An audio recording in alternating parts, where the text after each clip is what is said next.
My name is Hugh Agro. I'm the president and CEO of Revival Gold. I'm joined today, Matt, with John Meyer, our VP Engineering and Development.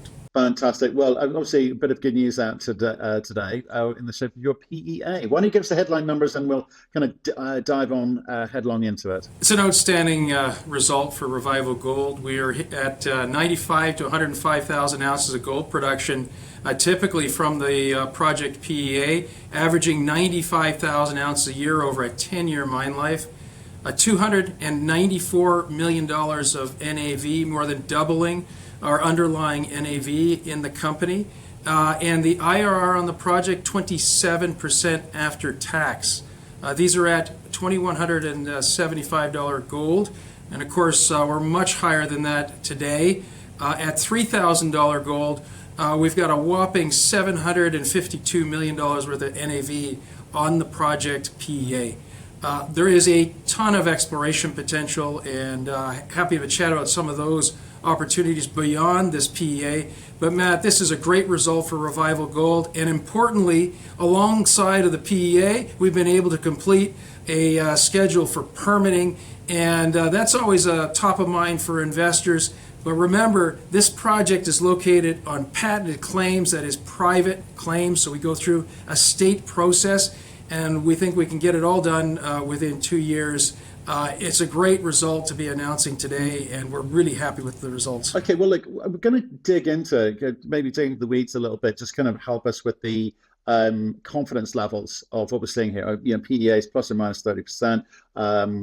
Obviously, I think goes without saying. But if you don't mind, I'm going to start with the resource quality confidence. Can you, first of all, maybe start with elaborating on sort of average grade, metallurgy, recovery rates across the deposit? Yeah, so the quick take here is we've got 0.6 grams per ton gold, 75% average recovery, and more than 50% of the resource is in the indicated category now. So a lot of confidence in what we've put out. And of course, we're on a brownfield site with existing data, past track record of production.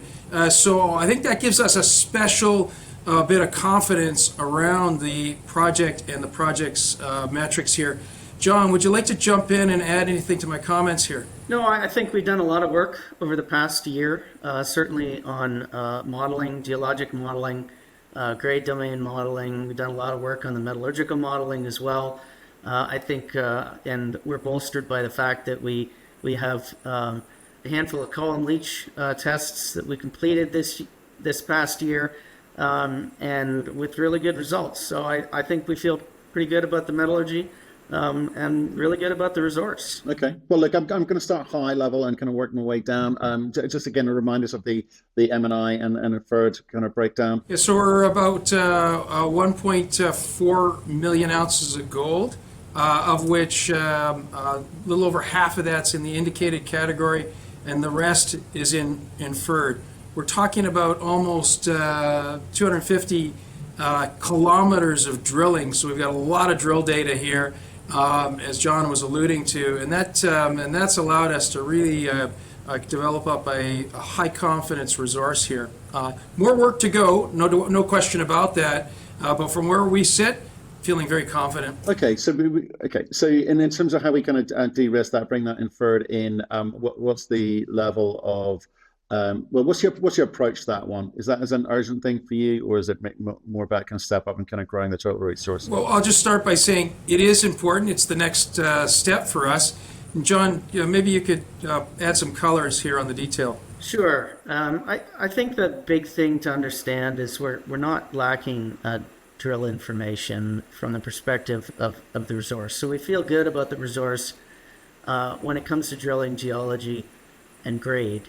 The key part that we're going to have to be working on over the coming year is really drilling from the perspective of collecting metallurgical samples and really bolstering that metallurgical interpretation. Okay. But in terms of what the things that the market looks for, I guess initially, I mean, what are the kind of analogs for this, Hugh? I mean, who should they be thinking about you in the same breath as?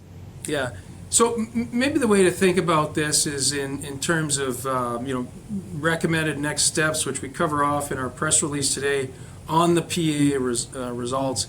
And there is about 20,000 meters of drilling in the first phase to convert the inferred into measured and indicated, and then to bolster our confidence and the spatial distribution of metallurgical data that we have available to us. And so that's kind of the next real steps here.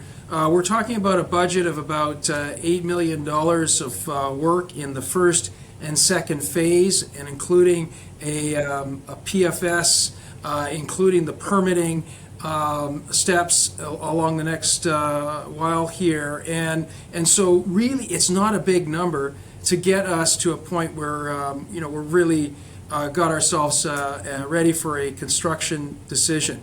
Now, we're going to also want to do a feasibility study, but we're not talking big numbers around that. And so just sort of come back to your question, there is not a lot of expenditure that's required to get us to a point where we can turn a shovel.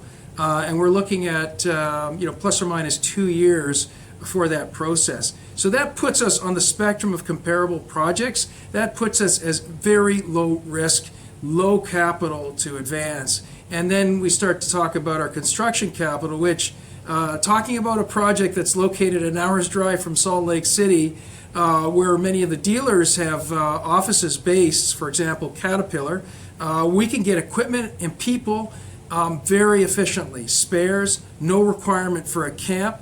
This is not a greenfield situation. It's a relatively low risk, relatively attractive to staff kind of opportunity. And there aren't very many of those around. My gosh, not very many of those around at all. Well, that's what I was asking. I'm trying to get some idea of some comps in here, because we've seen a lot of, up in Canada, we've seen a lot of companies, of a decent size, 5 million ounces, but sitting around $100 million valuation, but with big capex. People are nervous about how the heck are these guys going to raise the capital. You've got companies that have, maybe looked at sort of smaller starter projects where the capex is not so onerous, and they have been rewarded last year for these kind of near-term, revenue type stories. So are you sort of conscious about having to maybe tell a story in a different way in the current markets? Because I think traditional, well, certainly some CEOs telling me traditional funding just isn't there now, and alternative funding, which seems to want to cash in, I suppose, on the sort of high-priced gold environment at the moment. So that's got to be, it's a PEA. I know it's early, but that's got to be in the back of your mind. It absolutely is. You and I have talked about this in the past, and you recall that a year ago, or just under a year ago, when we bought the Mercur project to build scale in our business and move us more quickly towards free cash flow, that was the intent then. And here today we're showing that that is the future for Revival Gold. Mercur will be our front and center project. Our founding asset, Bear Track Arnett, with 4.6 million ounces of gold and an additional 65,000 ounces a year of heap leach production potential. It will continue to progress. The combined portfolio is $500 million of underlying gold NAV, 160,000 ounces a year of production potential, and 6 million ounces of resource, all in the Western United States. I can tell you there is a lot of interest in the data and from corporates in what we're doing, even though the market generally is still yet to tag into these strong margins, cash flow generating ability, and scarcity of gold deposits.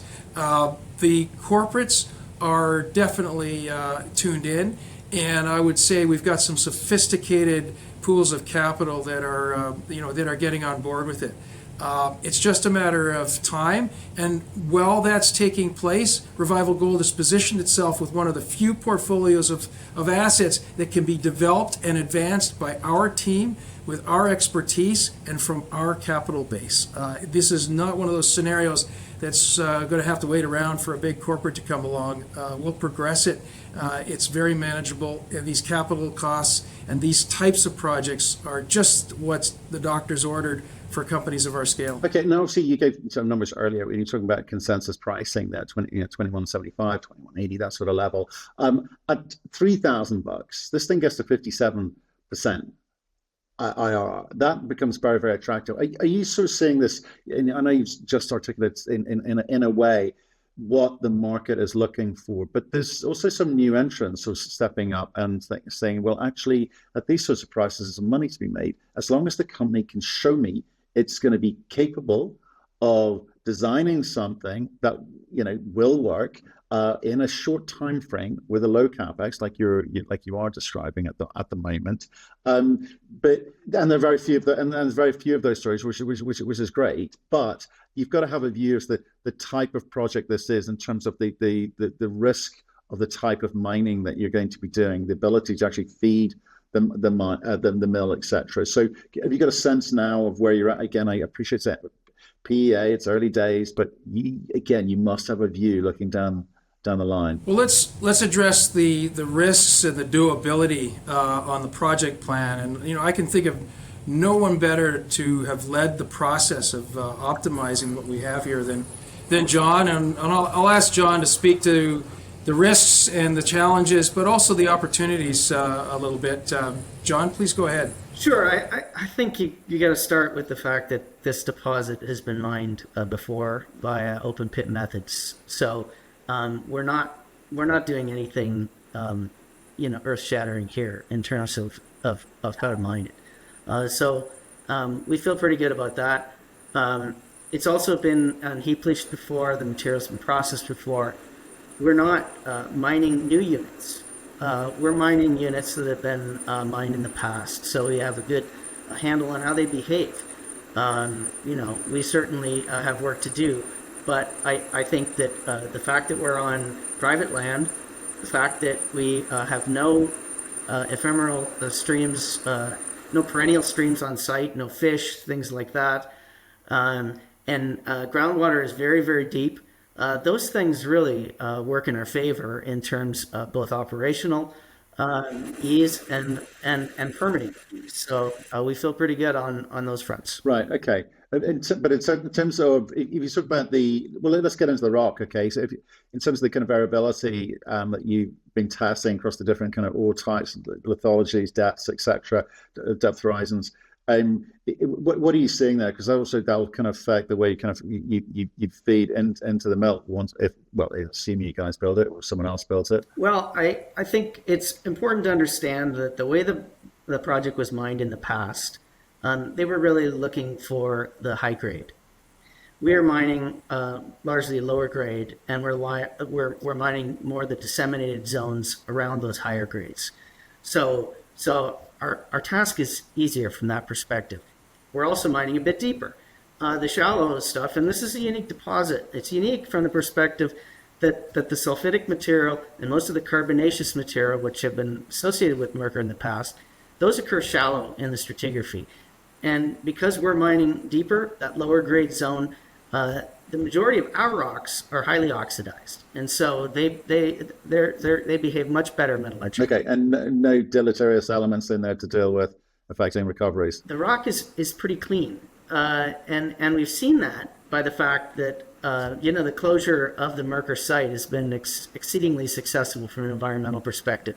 All of the dumps have been reclaimed without the need for synthetic liners and such, and that water, the runoff from the dumps, is all dischargeable. So there isn't a lot of deleterious materials from an environmental perspective. From a metallurgical perspective, the key things that we've got to focus on are identifying the carbonaceous zones, and they do exist. They generally exist higher up in the stratigraphy, but we've gone to great lengths to modeling those carbonaceous zones. They represent, in terms of our resource, about 9% of the overall leachable gold, so a pretty modest percentage of the overall project. And we've gone to great lengths to both model them, and also from the mining perspective, when we run across them during the first 8 years of mining operation, we stockpile those materials, and we don't begin to process any of those materials that have the potential for carbonaceous materials until the last 2 years of mine life. So we really want to reduce the risk of any fouling of the heap leach facility. Right. Okay. So it's heap leach, but so in terms of kind of these tailing storage facility, that again, I just want to address the things which have caused others problems, in the last 18, 24 months, and I want to talk about the simplicity of what you've got there. So it's fairly well, one is historic facilities, but is it fairly sort of conventional from that point of view? And will you be employing other technology, other means of the tailing storage? I'll just jump in here, Matt, because of course, with a heap leach operation, we don't have tailings. We're mining the rock with open pit techniques, 150-ton trucks, shovel. We then haul the rock along a haul road to a site where it's put on pads, crushed and then put on pads, and then we put a solution on the pads to extract the gold, and then recover that gold from what's called an ADR, gold processing plant, to produce gold doré on site. So there's no tailings. The waste rock will ultimately go back into the pits or around the edges of the pits and be reclaimed. And the pads, the leach pads, although we don't have much of any atmospheric water here, we'll put liners over those pads and close them as part of the remediation So it's plan. just in pit. That's the plan, in pit. And the important thing here is that 9/10 of this has been all done on this site successfully in the past, and we're not doing anything unusual in terms of the operation. Actually, the one thing that John and I like to talk about is some of the opportunities around technology today that can be applied on projects like this. Everything from the use of drones to AI technology. Of course, we use AI to go through historical drill data and get that into our drill database, but there's other applications of AI, operations research around optimizing truck hauling and fleet operations, electric vehicles, self-driving vehicles. All of those things are opportunities for us to bring into this project. And again, I want to emphasize that we are an hour from the town city of Salt Lake, 30 minutes from a community of about 40,000 people. So we're not going to have trouble attracting people to this area. It's got wonderful recreation. It's got wonderful and vibrant city life. And so those high-tech specialists that we want to bring into an operation like this and to leverage some of those technologies out there are definitely available. Lots of opportunity around. Okay, AI, the future. Back to basics though, with things like baseline environmental studies and the like, hydrology modeling, for instance. You kind of got to get these things right, don't you? So where are you with that kind of that side of the business? Yeah, and so getting it right means starting with a site that doesn't require us to do much, if any, hydrological modeling. Of course, water is really important in the West, so it really helps that we don't have a lot of water on this site to concern ourselves with. But John, maybe you could talk about the key aspects of permitting that we do have to deal with. Sure. I mentioned that there are no perennial streams on site. I mentioned that the groundwater is very deep. It's below the bottoms of the pits. So we're very fortunate that way. The main issues that really are permitting related baseline studies involve cultural, and by cultural, in general, we're talking about historical mining operations. Historical things like foundations of old mill buildings and such. Those are the kinds of cultural artifacts that are on the site that we have to be mindful of documenting appropriately. And the other thing are wildlife surveys. Wildlife surveys are also something we don't have any threatened or endangered species that we're aware of on the site. That was the case for Barrick, so we expect it would certainly be the case for us. But those studies still have to happen, and we're fortunate because they can happen concurrent to our exploration activities. Right. Okay. Let's talk about money, because I think people are going to that straight away. You laid out some really very attractive numbers today with the PEA. I can see why people are leaning into that. But there's still going to be that component of where the heck's this money going to come from? What shape is it going to come in? Who from? What's it going to cost? And is that an imminent equity raise, a dilutory activity from you that I need to be worried about? Yeah, thanks for the question, Matt. And you're absolutely right, especially in this market that's I would say a little bit sensitive to dilution. And we too are sensitive to dilution because we're all owners. Board, management, advisors own about 15% of Revival Gold. So we're super focused on delivering value per share. And I think, we've delivered in terms of low rates of spend and getting lots of results out of that spend that we do allocate to the projects. Remember, this is a company that's gone from nothing 7 years ago to now 2 projects, 6 million ounces of resources, 160,000 ounces a year of target gold production, economic studies on both projects with $500 million of underlying NAV, and that's at a gold price that's about 30% lower than where we are today. So tons of upside here, tons of value created, and we're going to continue to do that. And how do we do that? We do that by being super careful about who we take money from and when. And our last financing, you'll recall, was a strategic placement by Dundee Corporation, brought a lot of validation to what we're building and what we've got in terms of assets and team. There is a lot of other corporate interest in Revival Gold. It's going to take us another couple of months, 2-3 months, to get out to visit with everybody, to make sure that we get the data from the PEA, all of the resource modeling work, the block modeling work, the metallurgy, all of these things digested by these various different groups, and we'll see where we go from there. In the meantime, our team is focused on getting the technical report finalized and filed. That's a big piece of work right there. And we've got preparations underway for the programs to follow that will take us to a point where we can turn the shovel at Mercur. We haven't spent a lot of time talking about Bear Track Arnett, but we've also got a lot of preparatory work going on Bear Track Arnett.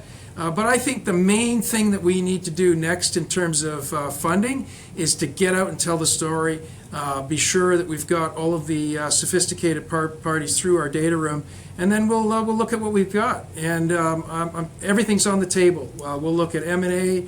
We'll look at the possibility of doing creative financing structures. What I can tell you is dilution matters to this management team and to our owners. And so we'll be very careful about that. Okay, so everything's equity, debt, royalties, offsetting, whatever. Yeah, it's again, it's a bit early, I guess, to be laying that out for us. What do you mean by turning the shovel? We're at a PEA stage. It's a historic producing site for sure. John's laid out a very simple process.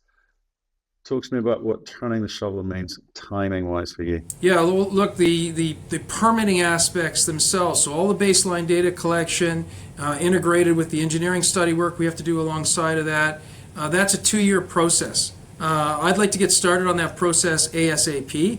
A is funding determinant, and the more money we have, the quicker we can move through things. The better we can plan for the future. So, in my ideal world, we'll be hitting we're hitting our strides on our baseline data collection, starting, in the next couple of months.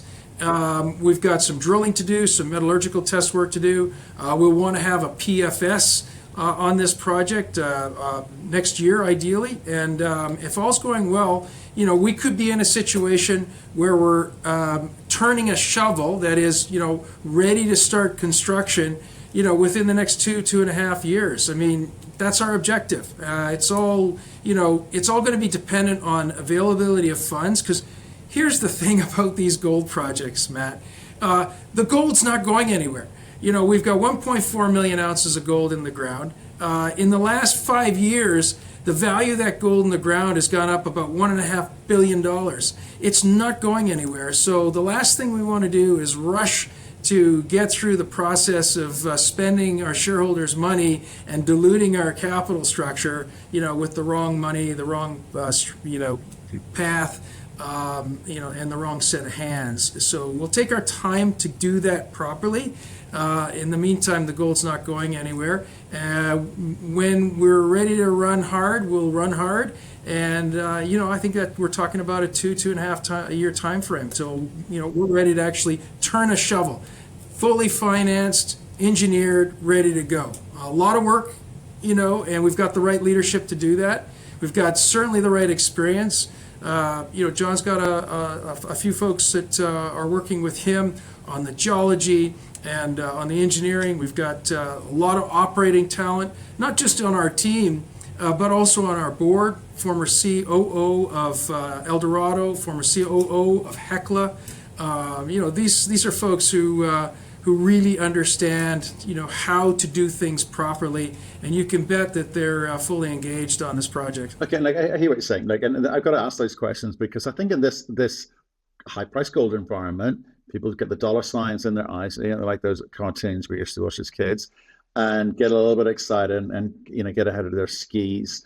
And especially so after a very difficult 3 or 4 years where it's been hard to come by money and, quite frankly, interest, and retail's kind of left the room. So it's conservative, considered movement forward. You're not going to get too excited yet, but that doesn't mean you're going to be slow. It just means that you're doing things the right way. That's kind of what I want to hear.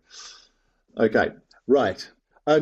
Just maybe this is probably a bit more of a John thing, but I'm just asking, in terms of the kind of top, so I know what I've got to focus on and what I should be looking to see from you guys. In terms of the top 3 technical or execution risks for the project, how do you view that, and what are you doing to mitigate the risks?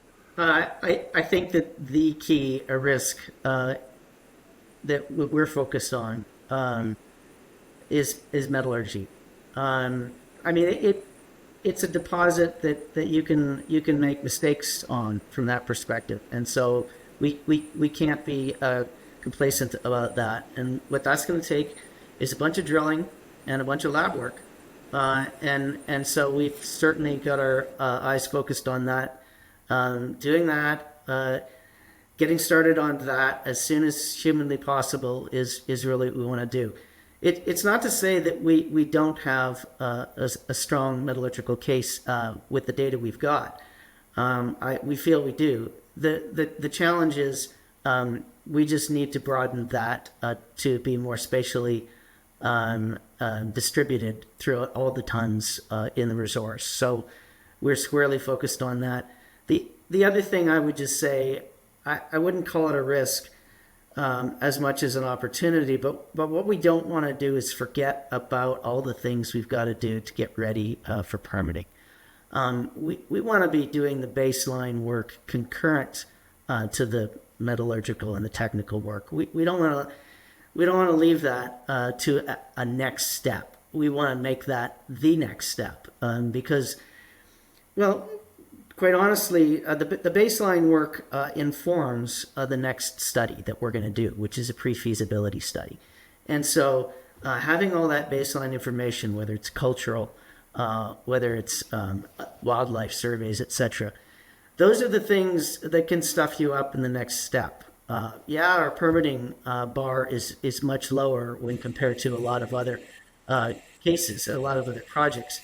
But the fact is that doing it now, doing it early, and then incorporating that knowledge into the next phase of design, it is really critical. Right. And it's in terms of like getting third-party affirmation or confirmation of your thinking, or even, quite frankly, the PEA, independent engineer review. I mean, do you do that at this stage, or would that be something you bring in at the PFS level? We're always checking ourselves and using third parties. We certainly do that. We start at the resource. We invariably always have a third party looking over our primary consultant's shoulders on resource to make sure that we continually check ourselves. The further on we get, we'll have a third party metallurgical consultant that will also check our primary. Those are key steps because not only do we want to keep them honest, but we want to make sure that we've got someone looking at us and saying, is there anything we're missing? Is there anything we can do better? Are there any opportunities that we're not taking advantage of? Right. Okay. Interesting. Matt, for your comfort, the PEA was authored by independent consultants, Kappas Cassidy. These guys are the go-to folks based out of Reno, Nevada, for heap leach projects like ours. This is their bread and butter. Respec did the geological resource, and these guys have experience with Mercur, and we certainly went through an inordinate amount of work to build up the database. In fact, we had less than 1% error on our QA/QC, which of course we went back and improved on even further. But the QA/QC checks came out with very, very high marks. I credit our VP Exploration, who retired at the end of last year, for leading the charge on that work. Dan Pace, our chief geologist, who picked up the baton from Steve. These guys have done fantastic work with the geological modeling, and that allows the engineers the foundation to build a project that we can really hang our hat on. Yeah, and I also wanted to say, well done. We're literally talking about this in a session today about press releases and how companies write press releases. And I have to say, I like what you've done, and you've been very, very open about maybe some of the opportunities which companies do like to talk about, and maybe some of the risks which are in themselves opportunities if you come about them the right way. So I like the fact you kind of laid that out in front of everyone. Well written, whoever wrote that on the team. Hugh, thank you very much. I'm very glad you've got this out, and a bit of a game changer for you guys, isn't it? Thank you, Matt. Yes, indeed it is. Busy next couple of months coming here.